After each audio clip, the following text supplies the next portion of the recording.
Gurave Gaurachandraya Radhikaya Tadalaya Krishnaya Krishna Bhaktaya Tad Bhaktaya Namo Namaha. So pranam to all of you. Welcome again. We are continuing with our series of lectures on Sri Radical Personalism, Srimati Radical Personalism, as we mentioned. And today we are on lecture 16. And inside the main series, we have this sub-series on Sri Guru-TATTVA. And today, Tuesday, we will be seeing sixth part of Guru-TATTVA, penultimate part, where we will be talking about codependency versus healthy surrender. But as usual, we will begin by doing some recap of what we saw last Tuesday, fifth class on Guru-TATTVA, where we were touching on being rejected by one's guru.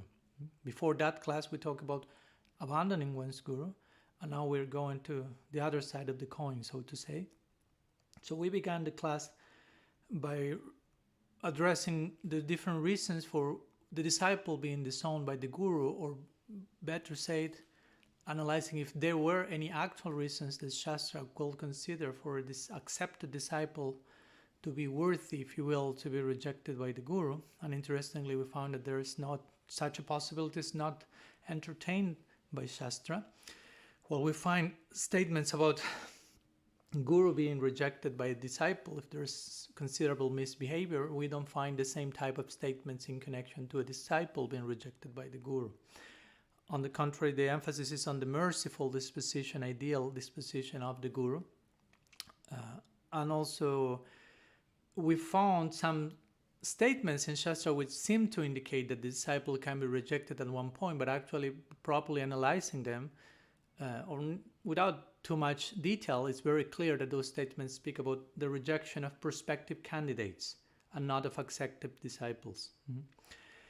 So on one side, of course, a guru can be abandoned if he or she does not exhibit the qualities expected from a guru once accepted.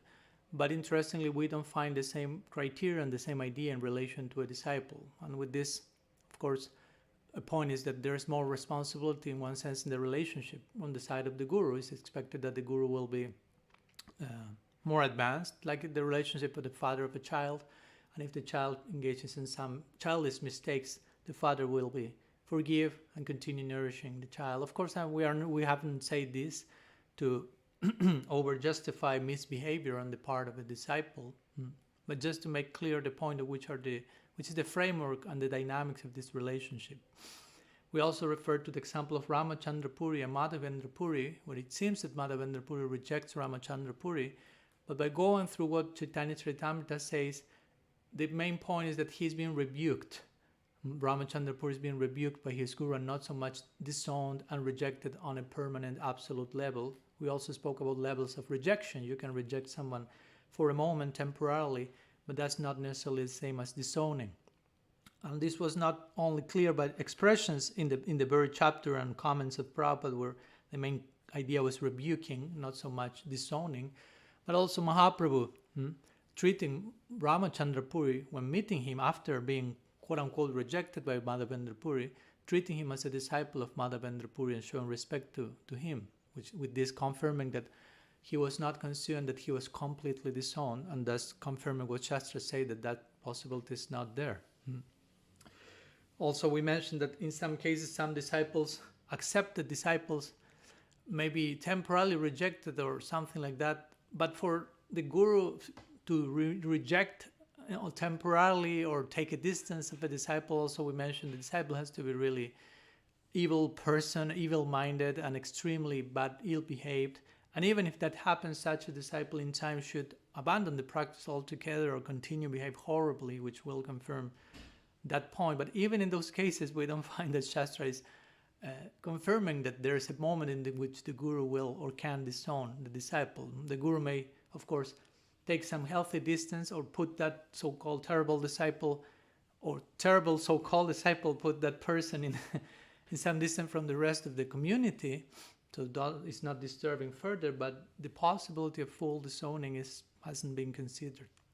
Also, we share some other misunderstandings in connection to being rejected by one's guru, and one is the classical prejudice that, okay, if your guru rejected you, that means that you are necessarily wrong as a disciple, because the guru is always right, which of course we already touched upon on other classes. This lends itself for abuse in different ways, in which only always the disciple is the guilty party and inviting for a guilt trip, shame trip.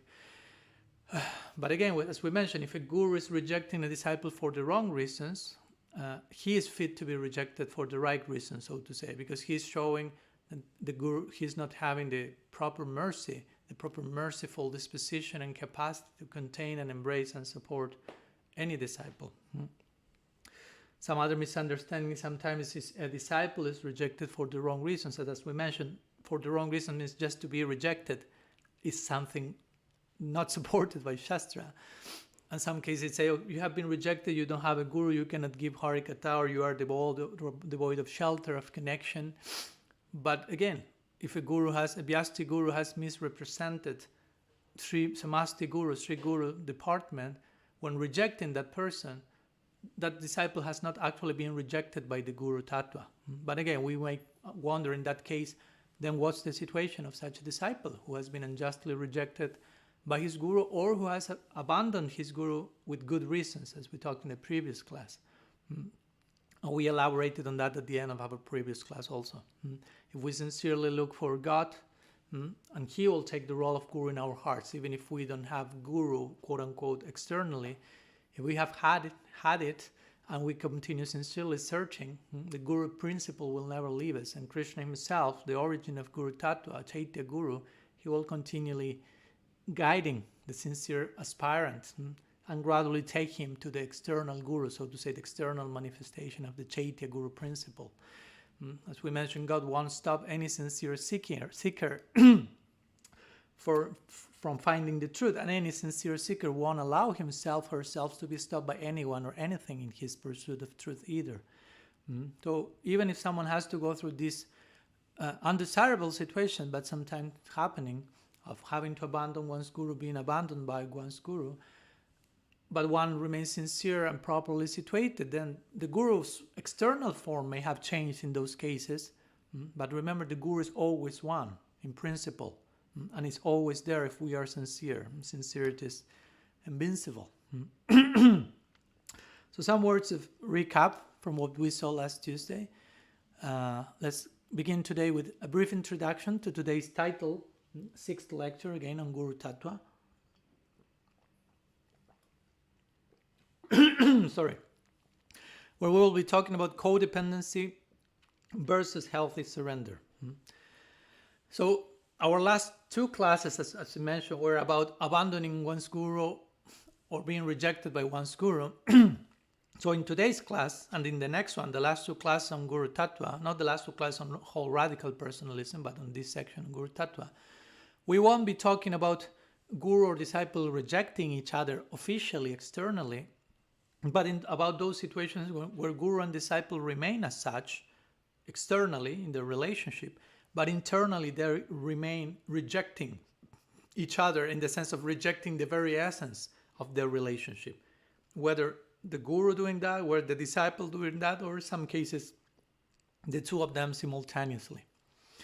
So today we'll be addressing this situation of codependency versus healthy surrender, but to put that in context, we will begin by speaking about the ideal relationship between guru and disciple and how it should unfold, and what's the specific responsibility of each of these parts of the relationship, guru and disciple, in relation to each other, and some possible misconceptions as well in this regard, especially today in connection again to the difference between healthy surrender and codependency, which again may look the same to the untrained eye, but actually they are exact opposites between each other. So let's go to this first section where we'll be talking about the ideal relationship between guru and disciple, before going to the not so ideal templates. So to put it briefly, the relationship between guru and disciple should be one of love, trust, affection, confidence, and mutual service to an ideal that eternally lies above the head of both. And the ideal is divine love. This is the goal to attain for both, for guru and for disciple. And even if the guru has attained it, still you can always attain it more and more. So it always remains as the ideal to continue attaining.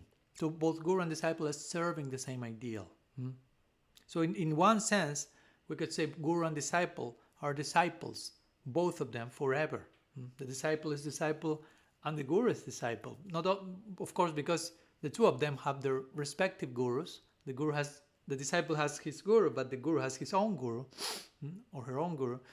But also both of them are disciples forever, because again, they are eternally servants of the same ideal. Servant and disciple are basically synonymous. Like I like to say, guru means to remain a disciple, but from a different seat. It's not that you are serving as a guru and now you are no longer a disciple or a servant. You are a servant. You are serving as a guru. You remain a servant even more than ever, ideally. And it's not that you're no longer a disciple. You ideally become more disciple than ever, and you will find how your own guru, if you are a guru, is coming to engage you in seva through your different disciples. And so eventually you will see each of your disciples as your guru coming and committing you in service more and more deeply. So in that sense, both guru and disciple remain eternally servants and disciples. And of course, we could say, on the other side, the best servant naturally will be guru. Whether she's initiating or not, but naturally become guru in the sense of embodying what's characteristic of a guru. And that's why we don't have a Sisya Purnim, but we only have Guru Purnim, the day of the guru, but we don't have the day of a disciple, because ultimately these two words become synonymous. As we have been mentioning, guru is disciple, and the best disciple is guru. So therefore, all the Sri Guru is teaching, instructing the disciple in the classical role and interaction. At the same time, the Guru remains a student forever. The words of Siddhar Maharaj. To the point of learning from everyone. In many times, in many occasions, the Guru will not learn from everyone, means learn even from his disciples. It's important to understand that has to happen in a natural way, not a forced way. We have the example of Vyasadeva himself. He's the ideal guru, the prototype of the guru. He's teaching Shastra, that's kind of the main function of the guru. So he's teaching Shastra to his disciples and son, Sukadeva Goswami. He's teaching the Bhagavatam. But not only he's teaching the Bhagavatam to him, but then he's hearing the same Bhagavatam, never the same, new Bhagavatam, hearing from the lips of his disciple and son, Sukadeva Goswami. And Vyasadeva finds it difficult to contain himself while learning from his disciple. Not only Vyasadeva is hearing from Sukadeva, but Narad Muni, who is Vyasa's own guru, is hearing from Sukadeva. So Narad is hearing from the disciple of his disciple. So we see, this is parampara. It's not only I'm your guru, I cannot learn anything from you, I don't need you as a disciple, you need me only. It doesn't work like that. We see this is real parampara. Everyone is guru, and everyone is a disciple. That's why we call it not only Guru Parampara, but Guru Sisya Parampara. Sisya means disciple. So it's not only Guru, the Sisya is there, and even we call it disciplic succession. In another word, disciplic has to do with disciple. So all of them are disciples, all of them remain learning from each other. And of course, needless to say, this Nisisyatva, or discipleship, discipleness, that the Guru is showing, will inspire the disciples of that Guru to surrender more to him, to her. So it's not that if you are a Guru and you show your side as a disciple and learning as a student, you will lose the faith of your students, so to say. It's exactly the contrary.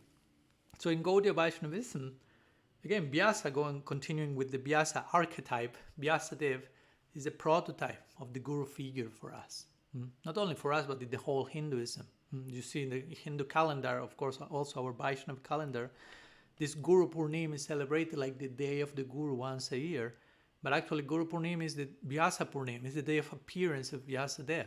So you see how much the two of them are put together and equated. Guru and Vyasa. So Vyasadeva is setting the precedence, what's to be expected from a Guru, how to behave. So again, he's showing the ideal example of teaching Shastra, but also he's setting this clear precedent of how an ideal guru should behave in terms of remaining a disciple, remaining a student, in many ways, remaining open to change and even acknowledge his shortcomings. For example, that's a famous case.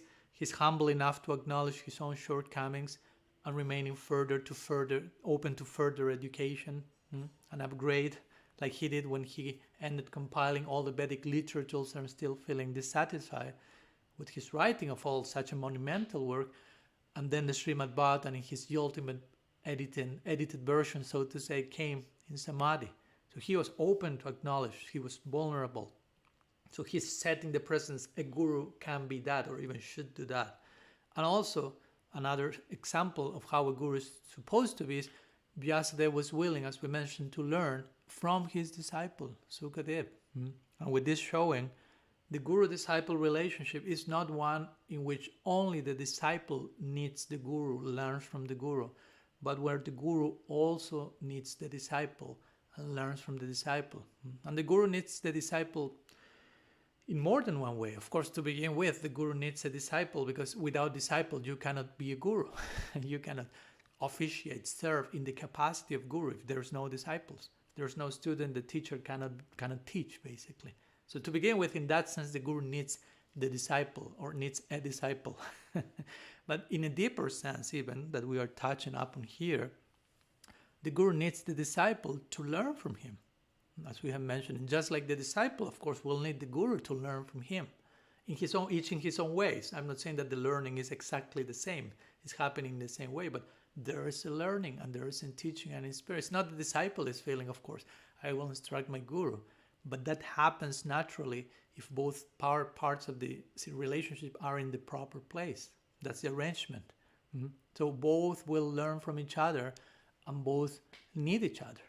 Therefore, the ideal guru-disciple, remember we are talking about the ideal guru-disciple relationship that we should aspire for.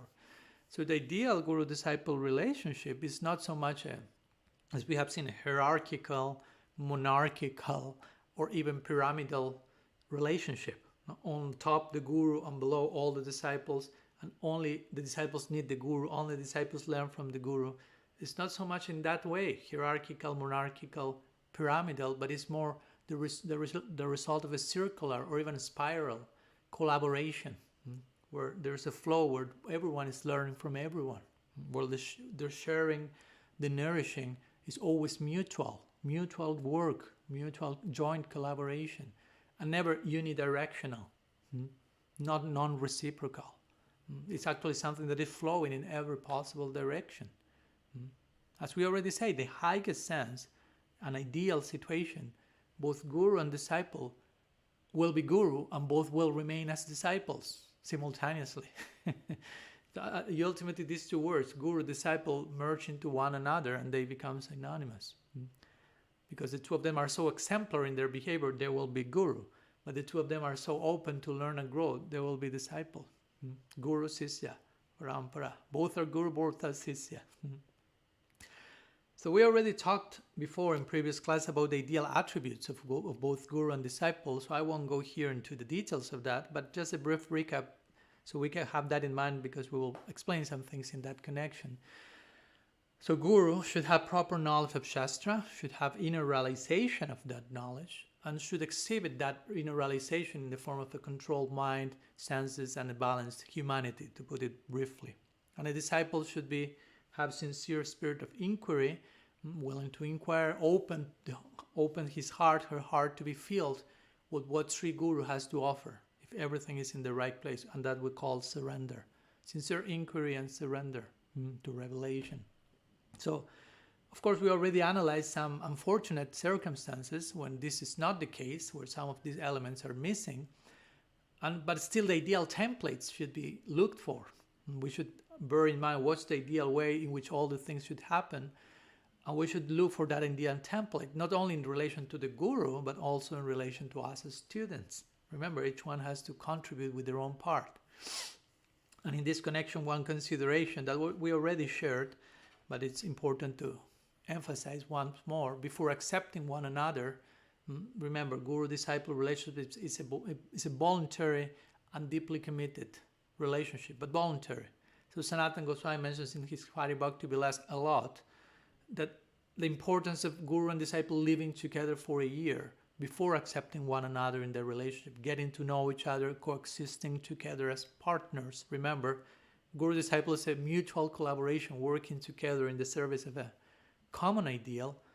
So they can know each other, they can develop a relationship, and they can get acquainted.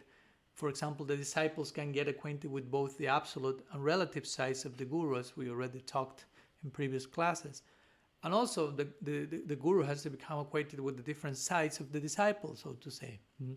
So this experience of living, sharing together will keep the relationship realistic and not over-idealized from both sides. Not the disciple over-idealizing the guru at the distance, nor the guru over-idealizing the disciple in an unrealistic way.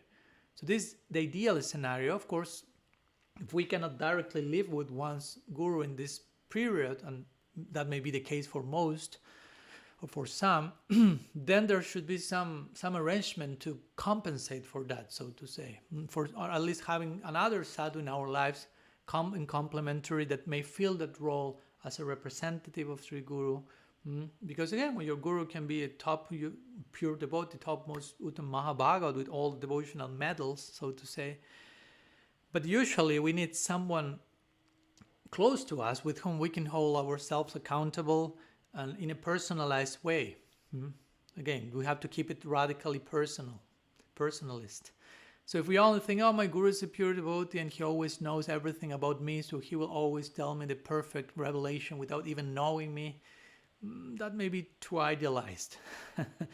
And again, this doesn't mean that the guru is not a pure devotee as he or she may be, or that we are in the wrong situation. It's just that we may need another person, another devotee, another sadhu in our lives who knows us in detail personally, in our daily dynamics, in complement to our relationship with Sri Guru.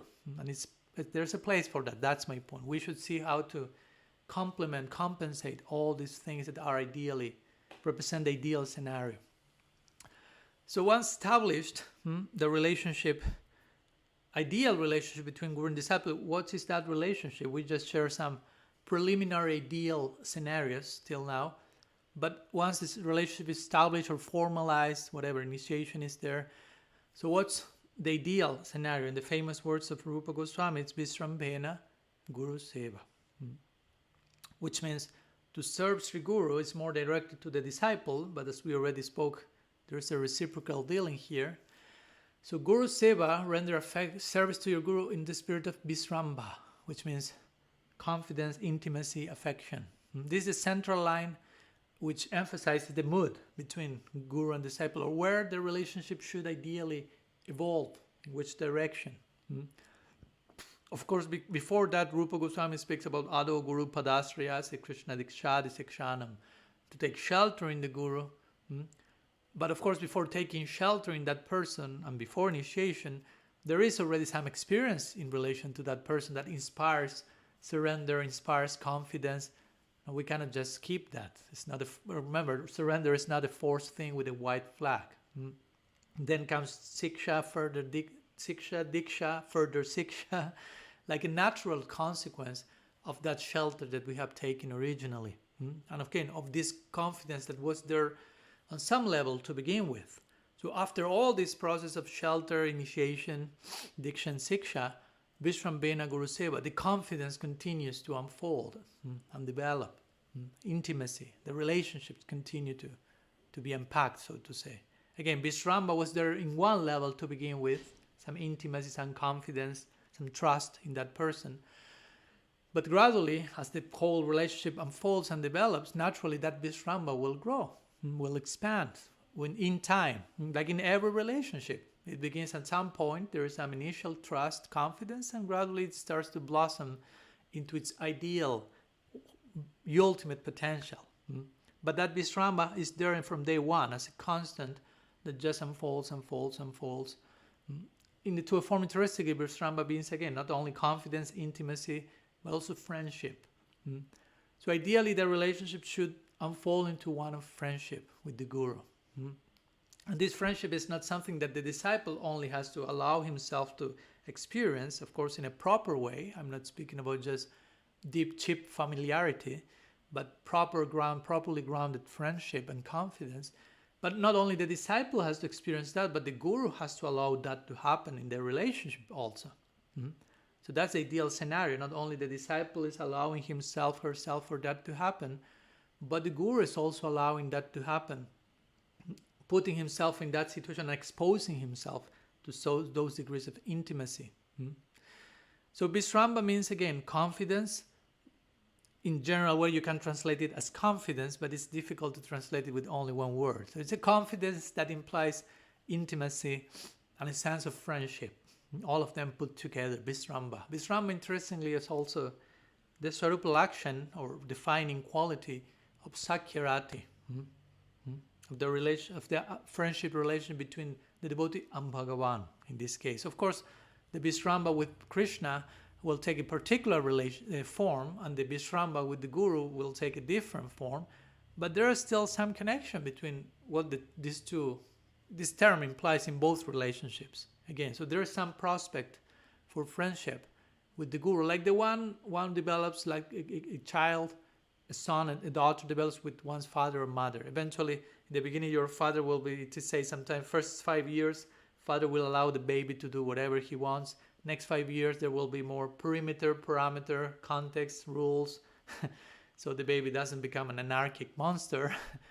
But if all of that was in place, eventually there will be friendship. The relationship between father and son should evolve into one of friendship. Still, there is father and son relationship, but friendship is there adding to the equation. So the same can happen with the guru and the disciple. So there is this prospect of Vishramba, friendship on one level, although again, guru-disciple relationship remains in another dimension simultaneously. Like the father still is father, the son is son, but also now they are friends. So of course we have to question ourselves how much we are allowing for that to happen, how we are opening ourselves for that possibility in our connection with Sri Guru, or how to conduct our relationship, if that's not in place yet, how to conduct my relationship today so that it reaches that converging point. As a disciple and as a guru, how to allow that to happen. Both of them have to do their part. What place am I supposed to reach so that can happen and be appropriate? Again, not cheap familiarity. And how will it play out? All the things we should bear in mind and meditate upon and do the needful, of course. So, of course, there is still some what we may call systemic hierarchy with Sri Guru, as in every relationship. Again, he still is the guru and we are still the disciples. Like with my mom, there may be some friendship, but still she's my mom. I mean, I cannot become my mom's mom. It's not possible. In that sense, there is still some systemic hierarchy, but there can be friendship. In another sense, we could say, although we may speak about hierarchy, in another sense, we can say that love and affection is the end of all hierarchies. If I love you, you love me. So in that sense, it becomes like an equal exchange. If I become the servant of my guru, the guru will become the servant of the disciple in its own way. Each one in its own way, of course. But at least in this sense, we could say that ultimately there's no hierarchy, because the two of them are reciprocating on the basis of service. We already mentioned the guru is a servant of the disciple's strata, of the faith of the disciple. The guru is a servant, and the disciple is a servant, should be, ideally. Even that happens with Krishna himself. I mean, in relation to his devotees, you can see, especially in Braj, Bhagavan is unaware of his godhood, and the Brajavasis are unaware of Krishna's godhood. So they relate with him as equals in terms of intimacy. So if this happens with God, we could ask the same, how much this same thing happens, this same pattern happens, at least in a certain way, between Guru and us, because the Guru is the representative of Krishna. If that happens with Krishna, it may happen with Guru in one level, in terms of intimacy, again, and affection. I'm not comparing the two of them 100%. So again, there may still will be the hierarchy in the sense of each one playing the role in the relationship, but ideally it should evolve into one of friendship, trust, confidence, intimacy. Of course, unfortunately, in some cases, that's not very present in how the guru relates to the disciple nowadays. Many times there is lots of fear, intimidation, anxiety, the guru is only authority figure or father figure but not a friend, or ecclesiastical omnipotent entity or whatever. No, a disciple may be over-idealizing the guru to compensate the disciple's actual lack of faith. So many possible scenarios can be there, and we will try to address some of them today and in next class as well. So let's go to the next section after this not so brief first part on the ideal relationship, the ideal template between guru and disciple. Let's continue talking about the same thing from another perspective. Let's speak about vulnerability, a topic that we mentioned some time ago, and how the disciple's duty is to be vulnerable. And the guru's duty is to honor that vulnerability. So this is another way to frame the same discussion we have had till now. The relationship between guru and disciple has to happen in terms of proper exhibiting one's vulnerability and proper honoring and venerating that. And empowerment. Remember, we spoke about vulnerability and empowerment. We had those classes at the beginning of this series. So if everything is in place, if both guru and disciple are sincere and doing their part, so to say, then the role of the disciple is to open her heart and surrender in a healthy way, in a voluntary way, in a beautiful way. And the role of the guru is to honor that open-heartedness, honor that vulnerability, and serve that vulnerability. That's another way of describing the role of the guru. He's a servant of the disciple's vulnerability. And how will be the service of that vulnerability? Well, the disciple is being raw and open-hearted, and the guru will fill that open heart with shelter, with clarity, with visramba, with affection, with friendship, with intimacy. And is willing to do so as long as it takes. And as Krishna mentions in the Bhagavad Gita, at the very end, chapter 18, verse 72, he mentions that the guru should be, when he's asking Arjuna, are your doubts clear? Like implying, do you need that I repeat the whole Bhagavad Gita? That's he's showing the role of the guru. The disposition of the guru should be, I'm prepared to explain the spiritual reality to my disciple until he or she has understood, no matter how many times I have to do so. That's her mercy. Even if this involves, again, repeating instruction again and again. Therefore, the duty of the disciple, he has the right and the duty to expose himself with his doubts and reasonable needs to the guru. That's a vulnerability also. I'm showing myself with my unknowing, with my doubts, with my necessities. If I'm sincere, the guru has to honor that. The guru has the duty to nourish that and to guide that. The disciple with all his doubts, with all his rawness, so to say.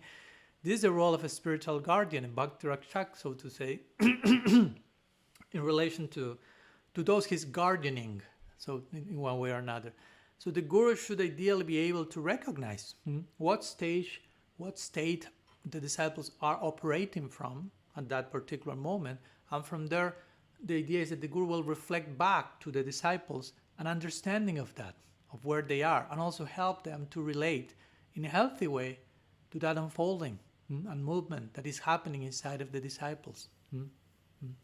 So gradually taking in some way by the hand the disciples to get their own experience, to get their own realization, to reach their own conclusions. And in one sense we can say that the spiritual mentor or director, that's another way we could also relate to the idea of guru. A spiritual director is directing, accompanying the disciple, and not only, again, telling what to do or what to think, but someone who is listening with his students. What Krishna is asking you to do in this particular moment. Let's pay close attention together. Again, the guru is not someone who tells them what to do, but let's hear what he is saying together. Okay, the guru is teaching the disciple to hear. This method is known as heuristics, which refers to allowing and enable someone to learn and discover something for themselves. Guide them in such a way that they have their own epiphany, so to say. Similar to Socrates' meiotic. He will ask and reply questions in such a way that the other person will reach the proper conclusions by themselves. Exposition, invitation, inspiration. And this, of course, can take many shapes. But the point is that the disciple and the guru's role is not to over-invade the disciple's life, nor to allow the disciple's situation invade his own life in one sense. What do I mean by that? The guru should not make his disciples' problems his, so to say. Ideally, the guru should hear the disciple, accompany the disciple, nourish the disciple, but at the same time, like a psychologist who is hearing someone but is not allowing the other person's life to fully merge with one's own life. So there has to be a healthy distance, but that distance will allow the guru to perform his function properly, like a therapist, again. And the guru is kind of a divine therapist, so to say. So it's important to not overtake the situations of other people, but invite the other people, the disciples, to grow and to do their own thing. I cannot just think and feel and do for my disciples, so to say. So that's the ideal duty of the guru. And of course, the ideal duty of the disciple is then to be vulnerable in front of such a person, which means to be surrendered, to be humble, to be open, to be sincere, to be raw. But again, the duty and qualification of the guru is to know what to do with such vulnerability. You have to have an adhikar as guru to know how to handle, how to deal with vulnerability, the disciple's vulnerability, because vulnerability is a portal to potential empowerment, as we already talked about. But also, if vulnerability is abused or mistreated, it can lend itself to trauma and exploitation of many ways, many sorts. So even if someone is acting as a guru and doesn't have the intention to abuse or exploit, if you don't know what to do with your disciple's vulnerability, that can create terrible consequences. There are many cases of that. I know a good number of them in which gurus are just trampling on the disciple's vulnerability instead of nourishing, venerating, honoring that, and in many cases in that context even showing clear symptoms of sociopathy and things like this, when you have no regard for, you cannot empathize with the experience and the feelings and the needs of the other person. So as we already talked in previous classes, the guru not only needs to have adhikar in terms of bhakti and knowing the shastra and so on, but also adhikar in terms of human interaction and relationships. And indeed, interestingly, in these cases where someone acting as guru is trampling, walking over one's vulnerability, I've noticed that most of those cases, those who abuse the disciple's vulnerability, even without wanting to do so, even without knowing that's going on, most of them are people who have not allowed themselves to have close relationships and deep relationship, deep, committed, intimate situations when one is really exposed to other. And that's why ideally a guru or sannyasis, so to say, people who sometimes are more on their own, they need to have friends and they need to have peers and intimate connections so they can have that rapport and feedback and remain connected and empathic, properly empathic. Because if you don't do so, again, if you don't have those type of connections, that won't allow you to appreciate in many ways, in many cases, to value, to honor a quality like vulnerability. You may not value that, basically. And that's an abuse of power. If I'm a guru and I have a disciple who is vulnerable and I don't value that vulnerability, that's a form of abuse of power. And that's something very delicate, again. It's a big commitment, as you can see. Big commitment what to do with others' vulnerability. And it doesn't apply only to guru-disciple relationship, to any situation where vulnerability is expressed in a sincere way. In other words, if a guru, we could say, if a guru does not know how to deal with the student's vulnerability, then he or she probably should not be serving as guru, because that can create terrible results. And of course, if the disciple is not vulnerable, then the guru cannot be guru. The role of the disciple is to be vulnerable. If the disciple is not doing that, the guru cannot be guru. He's not able to serve in that capacity because he's depending on the disciple doing his part as well. But again, if the disciple is vulnerable and the guru doesn't know what to do with that vulnerability, probably that guru then shouldn't be guru, actually. So in some cases in this connection, I've heard things like the onus and the responsibilities on the disciple, in the relationship, guru-disciple relationship. But it's not the case. As we already mentioned, it's not that in the guru-disciple relationship, all the baggage goes on the shoulders of the disciple. That can lend itself to an ending abuse and trauma. Like with any relationship, guru-sisya, guru-disciple relationship is something reciprocal also. In fact, probably guru-disciple relationship for most will be our most important relationship. So if every relationship is reciprocal, as it is, you cannot speak about a non-reciprocal relationship. It's an oxymoron. That's not a relationship. So if every relationship is reciprocal, and the guru-disciple relationship is probably the most important, then that's the most reciprocal. There's no reciprocity, there's no relationship. There will be only monologue, but not dialogue. And that's something that resembles more and more dangerously to a dictatorship. When there's no mutual participation, there's only someone telling people what to do, what to think, and everyone else submitting to that. Only imposition, no exposition. And not only exposition of knowledge, but we have to expose our hearts to each other, not impose our minds or separate interests. So again, Vishrambena Guru Seva, that's ideal. Going back for a minute there. Vishrambena Guru Seva speaks about a loving back and forth from both sides. Guru, disciple, disciple, guru. It's 50% and 50%, as we say many times. Both of them have to do their part. It's a joint project, mutual collaboration. Both need each other to be who they are, to be guru, to be disciple, and both need each other to do what they are expected to do, to be vulnerable and to honor that vulnerability. The guru has to honor the vulnerabilities, the disciple's vulnerability, but also the guru in his own way has to also learn to be vulnerable in its own way. So the duty of a genuine guru, as we already mentioned, but I will pound the post a little bit with or without your permission. The duty of a genuine guru will be to acknowledge, to honor, and to nourish the vulnerability of the disciple, to fill that open heart with shelter, with clarity, with abundant affection. But also the guru has to himself learn from such a process. It's not that I'm just giving and filling others' heart. It's mutual again. Not only both guru and disciple will be learning from one another, as we already mentioned, but we could say if the guru is more advanced than his disciple, as she should, then by the strength of that greater advancement, the guru will be learning more from the disciple than the disciple from his guru. The more advanced you are, the greater capacity you have to learn from everyone, including your disciples. And a disciple may not have that greater capacity, so we'll be learning from the guru, but the guru will have a greater capacity to learn from everyone, including the disciples. So as we already mentioned, and that exposition of vulnerability is a big teachable moment for both.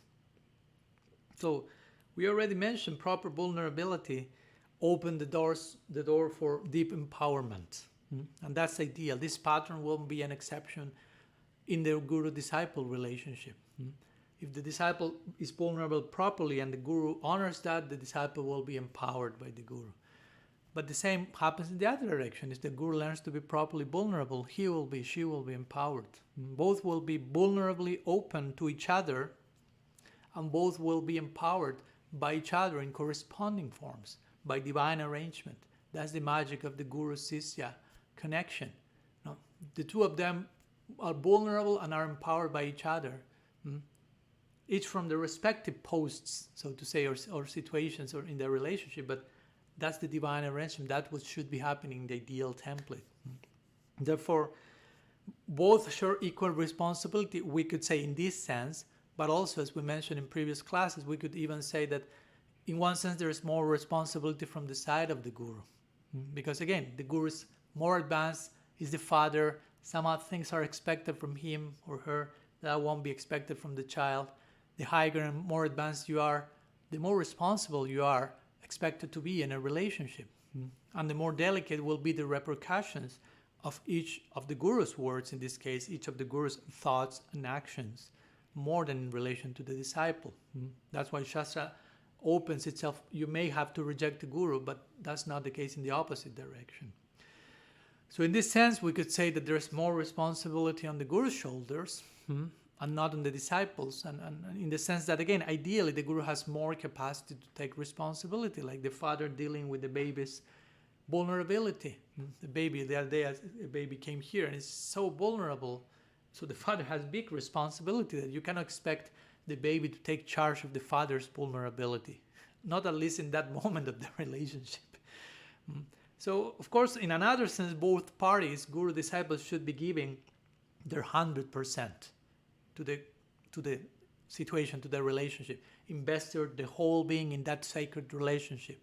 But again, we could also say that the guru, being more advanced ideally, has more capacity to give himself and to take responsibility than the disciple. So in that sense, we are saying he should take more responsibility. But in another sense, again, both parts should be giving their 100%, whatever that means at that particular stage for each of them. And in that sense, we do say the relationship 50% and 50%, not because each one has to give their 50%, each one has to give their 108% equally, and that will be 50-50. But again, that never has to do with the main responsibility lies on the disciple. Some of these misunderstandings in this connection. So, some words in connection to this notion of the duty of the disciple being vulnerable and the duty of the guru honoring, venerating that vulnerability and being both vulnerable to each other and empowering each other. Let's go now to the next section, which will be basically the last one, but we will take a good amount of time because this is the main point of today's class. Let's speak about codependency is not synonymous with surrender, which is basically the main topic of today's class. It's not the same to speak about codependency than to speak about surrender. So as we already mentioned, the relationship between guru and disciple will include trust, affection, confidence, surrender from both sides, each in its own way. So that said, some of these terms, surrender, humility, submission, sometimes can be misunderstood, as we already talked, and can be even exploited. We have these one-liners in Gaudiya Vaishnavism, which are beautiful. I'm not criticizing them. Like surrender to the guru, be humble. Not like forcing someone to do that, but we are expected to. But the point is, what does it mean? What does it mean, for example, surrender to the guru? It means to be codependent? Hopefully not. Does it mean to be someone who has no brain, no thinking capacity, no autonomy, no freedom? Hopefully not.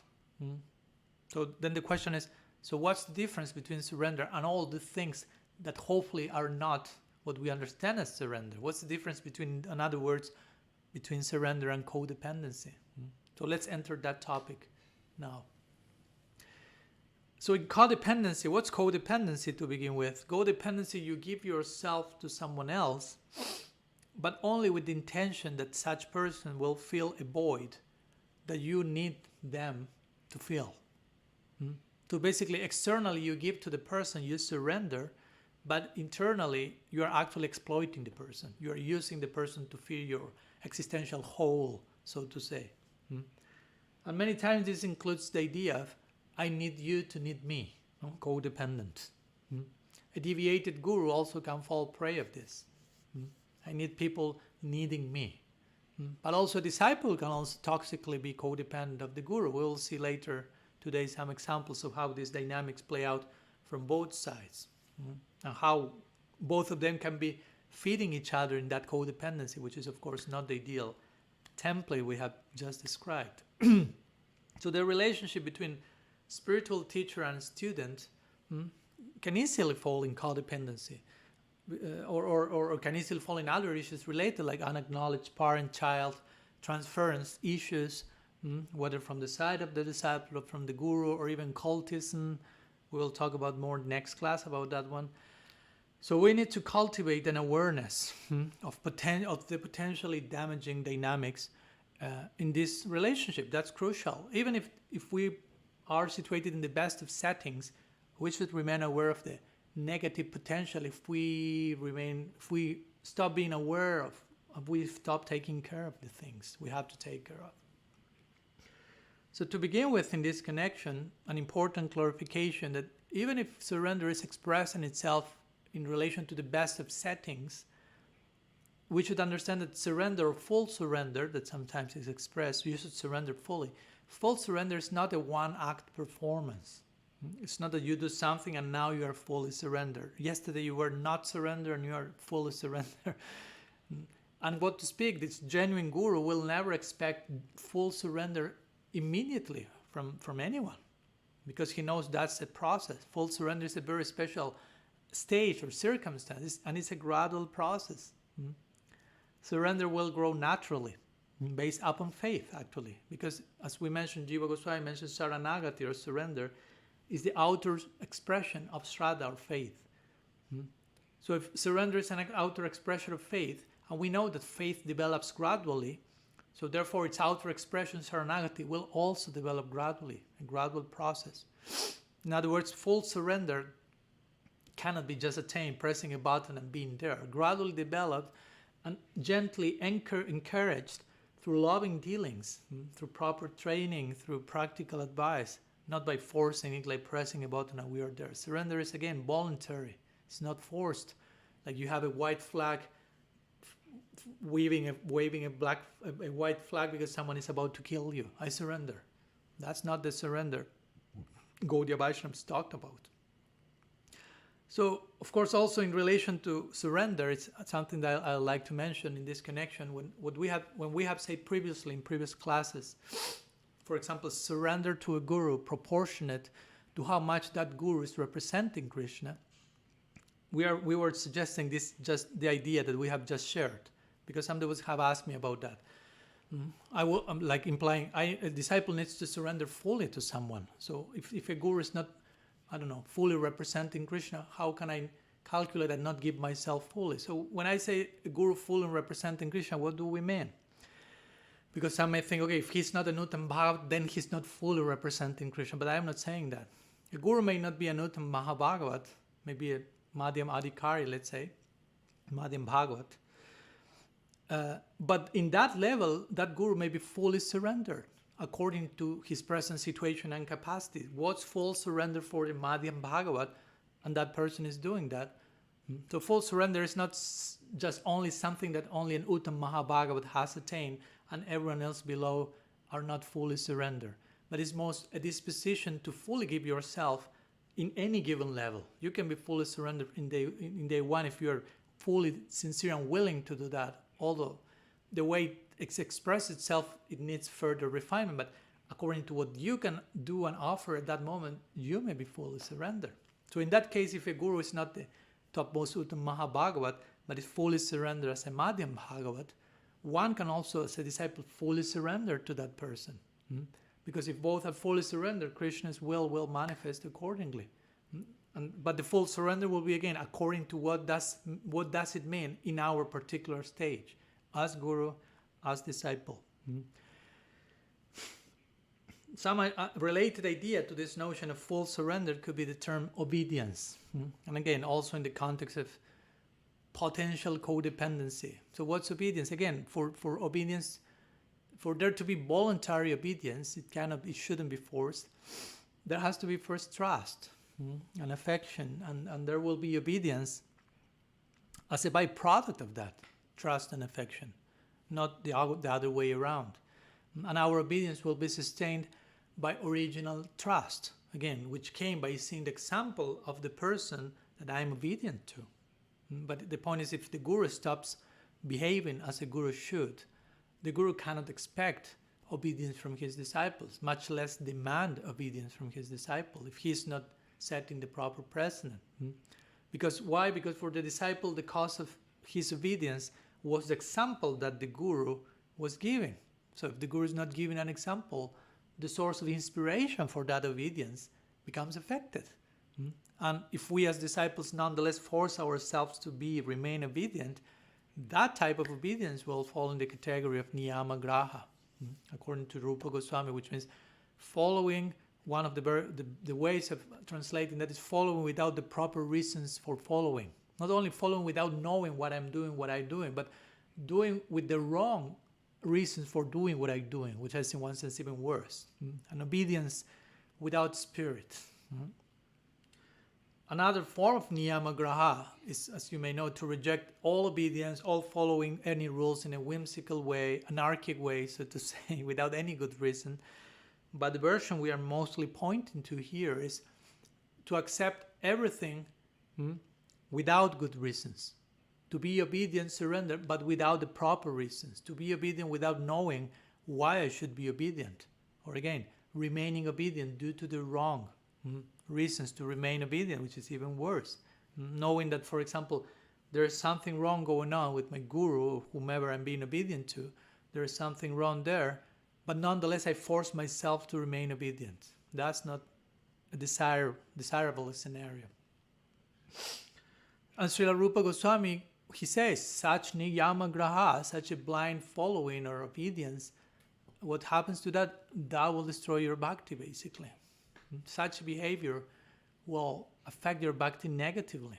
So that's a delicate thing we have to consider.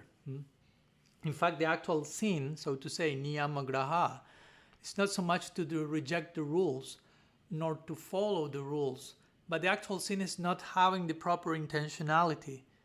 In this case, sustaining my obedience or my non-obedience, depending the case. In some cases, I have to obey, sometimes I have to reject.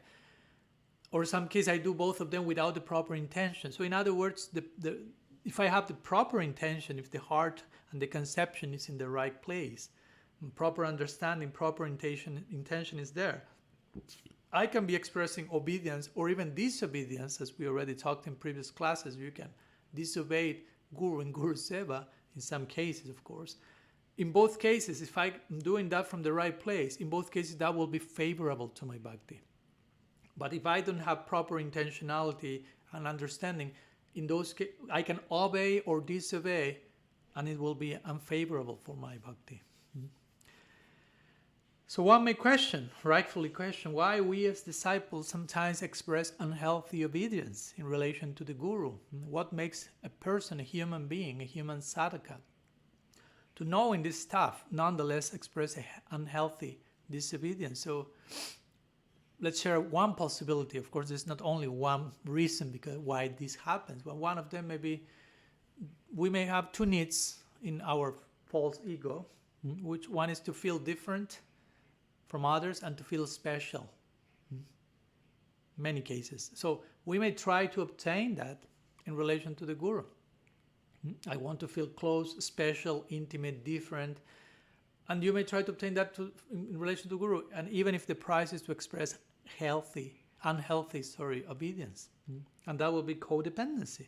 Again, you are using the other person to feed whatever lacking you have. You are not actually serving. Or sometimes we can speak of all of this in terms of social dynamics, tribe narratives. For example, in brain science, on the brain science level, we could say that we humans are wired, so to say, by our brains to be social creatures, herd animals, if you will. So we may think of ourselves as independent individuals, but our brains are hardwired for herd belonging. You can see that. So this wiring keeps us vigilant for any sign of social rejection, of disapproval from members of our herd, of our tribe, especially its leaders. So this applies to our relationship with the Guru. This sometimes takes the form of unhealthy submission and obedience, just to fit in, just to not be rejected by my tribe, by my group, by my leader. Just we submit ourselves to anything in some cases, just to fit in, but we already talked in previous lectures. This is not about fitting in, but belonging, deep belonging, and developing proper criteria. Srila Prabhupada will say famously, I want that my disciples become independently thoughtful people. That may create some vertigo in some, but that's the quality of surrender that we want to attain, the quality of obedience we want to attain, a voluntary, informed, properly informed choice. Of course, that may not be there in day one. It's totally understandable. From day one, our surrender, obedience, whatever, may be more imitational. Sincere, but imitational, childish, so to say. So there may be still lots of spiritual bypassing we may not be aware of. But the point is that the way the relationship between Guru and disciple should evolve is a different thing of the initial template in day one, at least from the side of the disciple. So the disciple, the immature neophyte disciple may be codependent from day one, But ideally, the guru should not be a codependent person from day one. The guru should not be a neophyte himself, herself, and should have that present in mind. My disciples may be codependent, and I need to know as a guru how to deal with my disciples' codependency. Because if I do not do that, I myself become codependent. So again, in the beginning, it's something different from the ideal evolution of the relationship. In the beginning, the guru may not need to be encouraging the novice, the neophyte disciple, to be independently thoughtful. It may be too much for them. But the relationship will be such that the disciple will be guided and informed by the guru in such a way that the disciple will conclude that by himself, by herself, when the time has come, about the necessity for that. So by the way the interactions between guru and disciple will occur, by the way the guru will reciprocate, then naturally that independence will be fostered. In the context of dependence, it's not that one goes against the other. So the guru is guiding his students to gradually reach a place of independence, so that they have an autonomy, their own criterion, their own critical thinking. They learn how to think. It's not that the guru is there to tell them what to think. Again, in day one, that may be the case. Do this, think that, but eventually find the answer for yourself. So for some people in the beginning, it is difficult to imagine being independently thoughtful. And again, it's understandable. It's like asking a baby to write a book or to think for himself or to be independent. It's dangerous to leave a baby being independent. And for a disciple, that can happen also. In the beginning, a disciple will feel, if I become independent, my guru becomes less important and he won't be the all-in-all for me anymore, which of course is not the case, but they will experience that as such. So in those cases, the ideal of all-in-all for the neophyte disciple will be still probably in codependent terms. And the disciple will be mostly thinking, I'm stupid, I don't know what to do, I don't know what to say, Gurudeva tells me everything and I surrender. That's kind of the easygoing formula, which again, there may be a place for that in the beginning, but that's still a very childish idea, a very codependent notion, which is not from what the guru should expect from the disciple, at least not forever. Maybe in the beginning that may be there, but the guru should have in mind how the relationship should unfold. The disciples come with their own immaturity, and it's okay. As disciples, we may be babies in the beginning, but the guru should be an elder, not a baby. So the guru has to keep that in mind. I'm receiving babies, but I'm supposed to be an elder. And I cannot force that. I cannot fake elderness. So the guru has to keep that in mind and has to have the capacity to take the students in a way that, again, the disciple isn't apprehensive about the guru's guidance. There is trust, there is affection, but the guru has to be expert. Again, the guru hasn't been just there to confirm the childish stuff in the disciple and affirm whatever the baby is demanding and expecting. On some level that will happen, but on some level the guru will be gradually taking them from babyhood to childhood to teenagehood to adulthood to elderhood. Especially when the guru should not feed the childhood in a baby, especially when the baby is no longer a baby and the baby is expected to behave as an adult. So the guru has to guide the disciple. Again, like a father or the mother, we already gave the example. You have to educate as a parent, you have to educate your children so they can have a life of their own, so they can be independent. Otherwise, we have some Oedipus complex, where the mother keeps the child at home to satisfy her needs, and you remain with me, you won't need anything ever, I will provide for you always, but you just keep next to me always. So that's not healthy. And the same will happen with the guru, who is keeping the disciples on a codependent level, not independent level. So they depend on him excessively in order to have someone to guide, to control, to play out the savior, his own savior fantasies in some cases, which of course a guru should not expect that, but that can happen. So again, the father and the mother are still parents always in relation to the child, but the dynamics with their son or daughter have changed when they have grown. And the kids can love the parents, can appreciate their parents even more. When the parents are not fulfilling their childish needs anymore, but by fostering proper independence. They may protest a little bit at one point, but eventually they will be, oh, thank you so much for kicking me out from the comfort zone, so to say.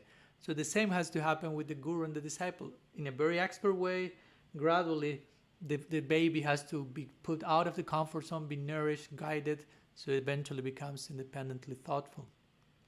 Not codependent. No? In that gurus, we could say a guru has the responsibility to not promote codependency. Promoting codependency is not the dharma of a guru. Because if a guru promotes codependency, then the guru becomes codependent himself, herself.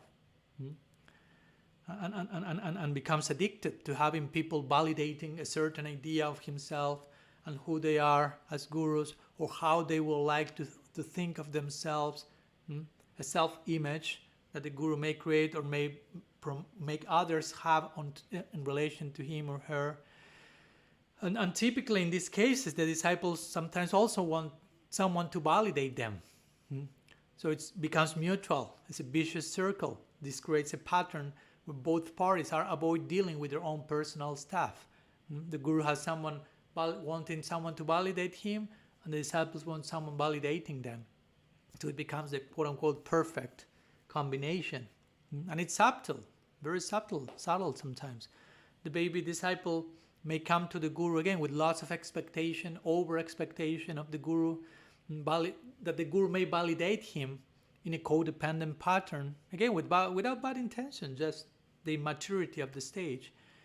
But externally, all that expectation of my Gurudev validating me in the codependency externally will play itself out as surrender. So although it may seem that through such surrender I'm giving everything to my Guru, we will be actually exploiting that person. Why? Because again, we have just figured out how we want to relate, but we are not really willing to transform in that relationship. So that will be a form of exploitation disguised as a form of surrender. Which again may be unconscious, but is nonetheless a form of exploitation on some level. And this will be a using of the external form to avoid the substance. We resort to that on many occasions. It's not so easy to be free from that. You may be using the external form of humility, the facade of it, not to be humble. You may be using the form of surrender, not to surrender. You may be using the form of compassion, not to be compassionate, and so on. And all of that will be a form of spiritual bypassing, using the form, the facade of spiritual life to exactly avoid spiritual life. We will talk more about spiritual bypassing next class. So hopefully the guru is beyond that. The disciple may not be beyond that, but the guru has to be beyond that and can detect those things in the disciple. And again, most of us have some of that. It's not you have it or you don't have it. There are degrees of that. So the guru can detect that, should detect that, and can help the disciple to go through that, through those layers, and arrive eventually at a place where the disciple can look back and realize, oh my gosh, I have such a bypassy idea of surrender or humility. But I'm fortunate to have awakened from that dream. And again, this bypassing of the neophyte, the using the form, the external form, to avoid the substance, may not be done even consciously. It's totally unconscious, not with bad intention. We are not here stigmatizing, demonizing anyone, just trying to promote, trying to normalize these things in the sense of we can talk about that and we can accept that these things can happen. We have to allow that to happen so we can deal with that, because if not, it all remains in the realm of taboo. And it still is there, more operative than ever. So this can happen in an unconscious level from the disciple, but the guru has to see what's in the disciple's unconscious. The disciple may be unconscious of his own unconscious, but the duty of the guru, we could say, is to be conscious of the disciple's unconscious. The guru needs to detect the underlying background of what the disciple is doing without realizing that. And the guru has to realize, oh, he's sincerely trying to surrender, nice boy, nice girl, but the main background is still one of codependence. So this guy is innocently employing the facade of humility to actually avoid being humble without knowing that. So let's try to help him to gradually realize that without becoming too terrified. Because if the guru is not having the capacity of see that and act in that way, one can end up abusing all the formal aspects of bhakti and using them not to connect with the substantial side. We can take the external form, exploit that, and avoid the inner essence. Indeed, we can even resort to prayer as a way of spiritual bypassing or codependency, like, Jai Gurudev, please take away my anarthas, which actually externally is said like that, but internally means alleviate my suffering. Don't make me do the things that make me transform and change my behavior that will stop my suffering, but just alleviate my suffering without me having to change. Please, Gurudev, give me mercy. Sometimes we will express like that. Surrender to your Guru and he will give you your mercy. But the implication will be, so I stop suffering. Without having to change. That's a form of codependency. Again, I surrender to you, but only so you can fill my void. So I'm using you to fill my void. I'm suffering, stop my suffering. With that stop, thank you so much. I'm not willing to develop and change and advance. That's exploitation and codependency. So in those cases, we are not offering ourselves to the Guru selflessly, out of vulnerability, out of real humility, but with considerable calculation. So in the beginning, we may need a Guru to be able to see all those things for us. But in time, we should be, as disciples, also be able to develop the capacity to detect those things in ourselves. Otherwise, we may fall into another form of codependency, which basically is depending on someone else to tell us all the things always. And we are not doing anything to see those things for ourselves, to grow. That's a form of complacency, of mediocrity. Like, Gurudev, tell me what I'm doing bypassing, what I'm doing spiritual bypassing, Gurudev. No, it's not like that. No. We have to learn to look those things ourselves, to look at our own situation. And of course, it's good to have feedback from Guru and other devotees and peers, but one shouldn't replace the other. We should just develop our own capacity to see things. So in time, the Guru should be encouraging gradually this internal inner work, shadow work, as we mentioned in some of the first classes. But for this to be effective, the Guru should be also doing the shadow work himself, herself first. However, if our guides are not sufficiently familiar with this inner territorial landscape, they haven't done their own shadow work to a sufficient depth, they may not be going to be at home with what their students are doing or needing to do, because they may, even in some of these cases, they will even cut off or marginalize this shadow work, this anartha-nibriti, this introspection, this pulling out the weeds, as Mahaprabhu have said. You have put water on the bhakti creeper, but if you don't pull out the weeds, you are putting water on the weeds. You are fostering your anarthas while practicing bhakti. So you may be ended up using bhakti, the watering, to make your anarthas grow if you are not specifically, intentionally working on that shadow work. Another way of speaking about anartha-nibriti. So those gurus who are not willing to do that, sometimes even marginalize such inner work. Why? Because it's triggering in themselves something this may unresolved in them.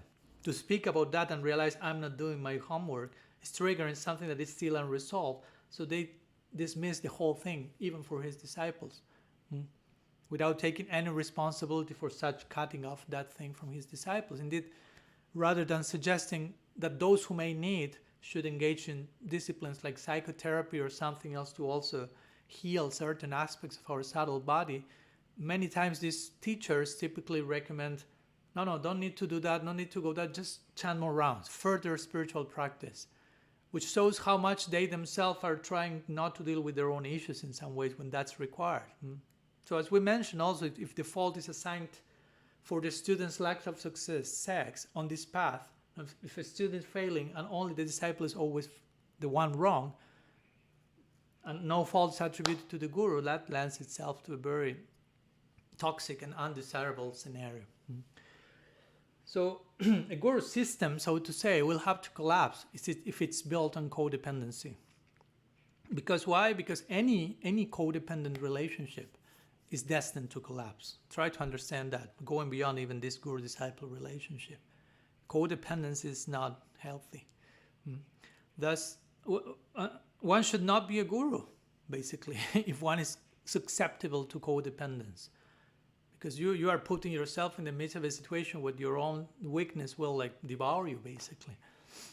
And you have to do your shadow work for that not to happen. Again, that's another adhikar that the guru should have. Not only adhikar in bhakti, but adhikar in sincere inner work, which of course is connected with bhakti, but also psychological, emotional, human balance.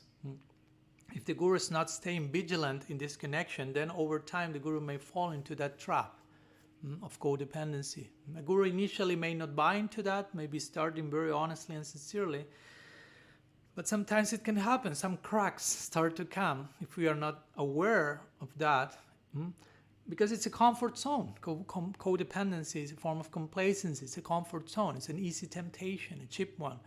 And the guru becomes important to the disciples, and that makes the guru, in some case, again, I'm not generalizing, that may the guru feel, oh, I'm special to them. I'm better than others even. And all this may be a shelter, quote unquote, a false one, from whatever pain or unresolved trauma even the guru may be experiencing, an escape from whatever shadow work may be waiting on the door. And again, this can be applicable to the disciple. It's not only all on the guru. But in this case, we are analyzing that particular perspective. And that in that case, the situation will mask itself like, oh, I have to give myself to my disciples because they are so dependent on me and I have to reciprocate. They need me. But actually, the guru is fostering and promoting that to keep the whole thing codependent. And it all may be a facade, again, in those cases. It presents as dedication and loving interaction, but internally one is using the circumstance to avoid one's inner work. So, again, while a disciple may be unaware of that from day one, in the beginning, the guru has to be aware of codependent patterns, templates, in the disciples and in himself, herself. And as a disciple, we need a guru because we need someone to be aware of those things that we may not be aware of yet. Ideally, a guru is an elder, as we mentioned. He has vision. He's someone who can guide us. It's not that we are a 3-year-old and we are being guided by another 3-year-old. It doesn't work like that. A baby guided by another baby, where will that end? A blind person guiding another blind person.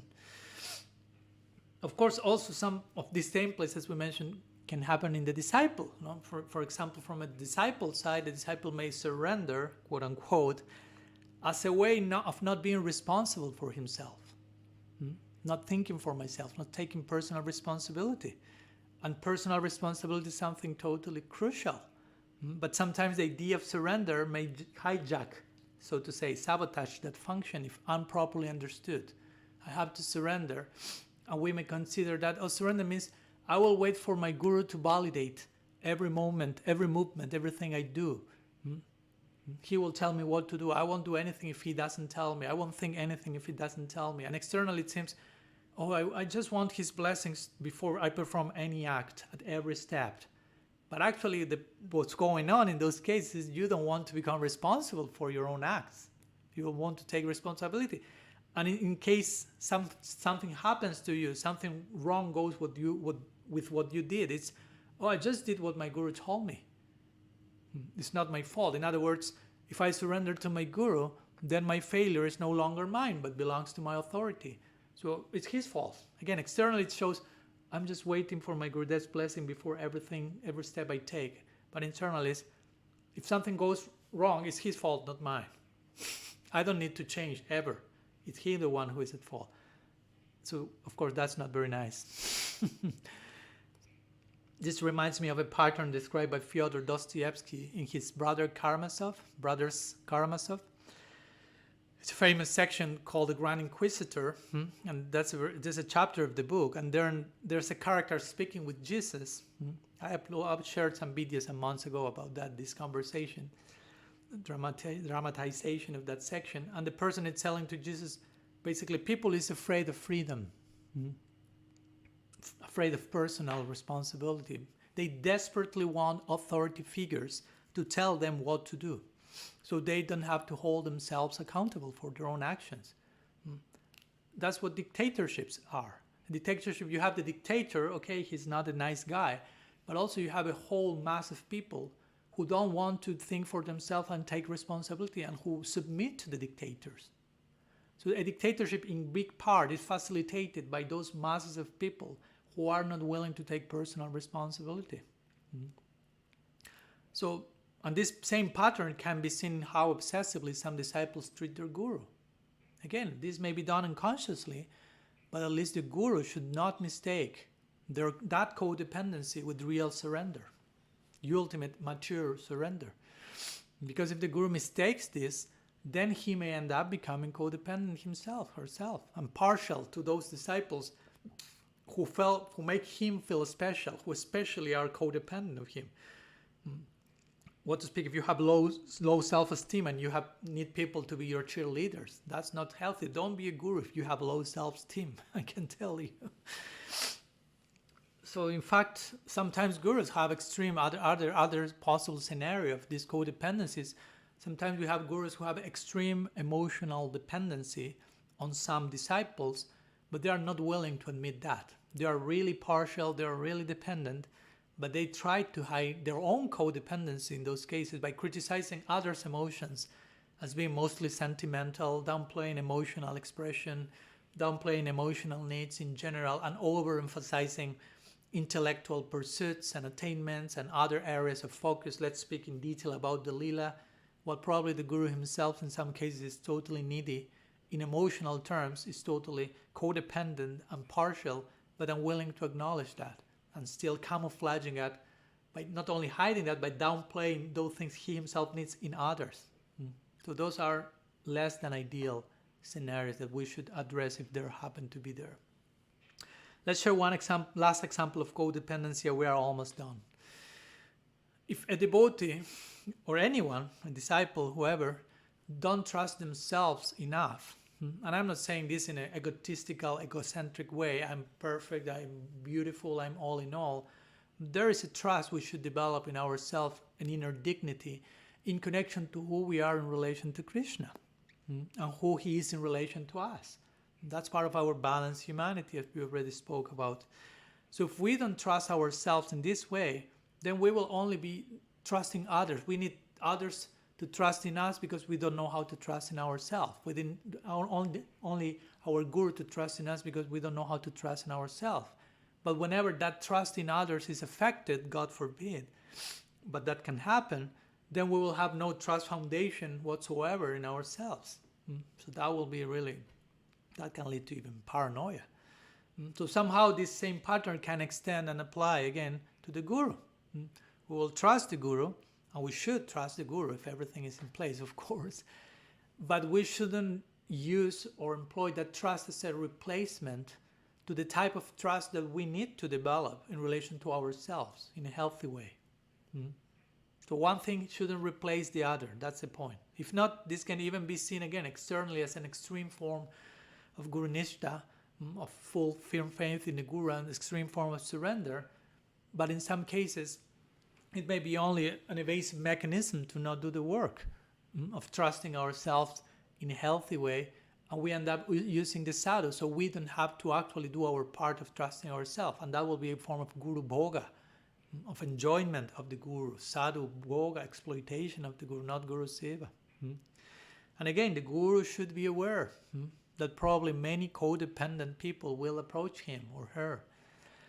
And if he doesn't deal with them properly, he may end up being a codependent person, or in other words, a narcissistic person, which of course is the perfect fit for a codependent one.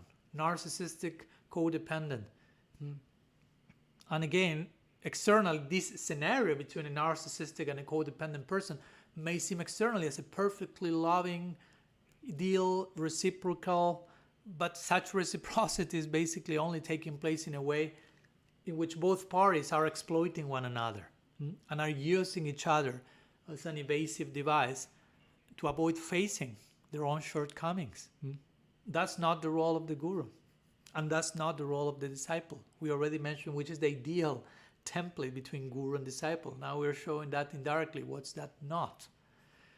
So again, going back to learning to trust ourselves in Bhagavan, in relation to him, will give us integrity, dignity, of course humility, and only with those attributes we can actually become real disciples, or actual gurus, or better put, as we already mentioned, servants in both cases. So anyhow, some words regarding this idea of codependency versus healthy surrender. Let's share a few words of conclusion, as usual, wrapping up, and with this we conclude today.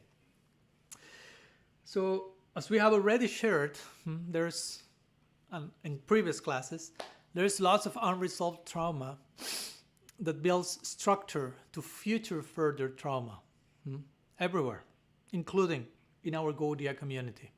Not in the essence, in the Swarup of the Gaudiya Sampradaya, but in the dynamics and the members of the community. So our unresolved trauma, as we already mentioned, becomes trauma for others because we are transpassing them in our relationship with them. And those who follow our own unresolved trauma, although they may not have that same trauma themselves, they become implicated in that. And that can happen in the guru-disciple relationship.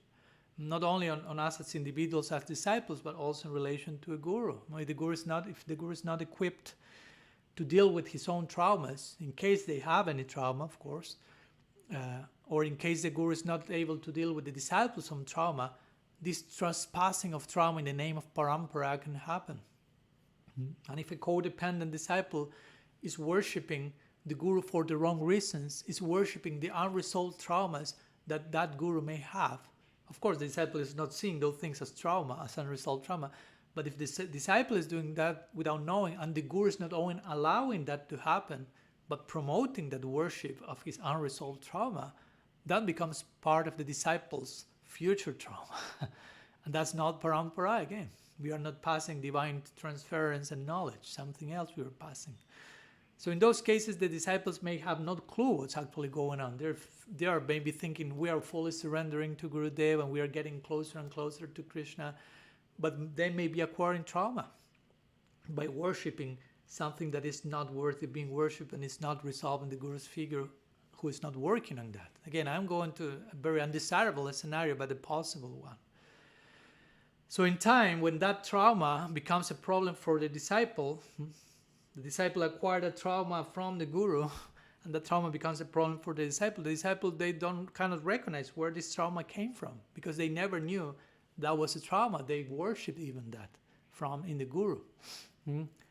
That probably is perpetrating further trauma. So the point is, in those cases, one keeps passing on trauma.